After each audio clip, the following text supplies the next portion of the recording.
kwe kutsvikidza kwevamhari kunoduziwa zvatinoita kwedu pakufadza wagona. Pakufadza wagona tinoimba ndera mbuya vayoyoka vandiradza nayo zvirufu zvirimo maviri mazuva maviri retatu ndobika ndomene munhurume zvingada nasora mba munoheyondera wandera. Vamhari ndokubata kwevamhari vanogona.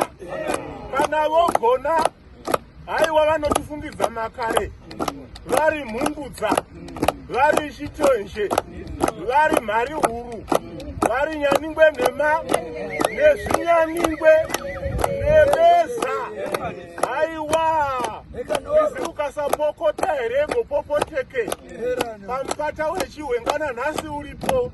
Simudza besa tivone nyoni vari gona wapotera kwakabatirwa baba. Vanomwa muna shashe, mondoro dzinomwa muna tugwi. Kugona ndikoku seri kwezvakata. Kana kuno kumwe chindibudzai meso sembiti, hakuna kugona kunodarika iko kuno. Mariwe!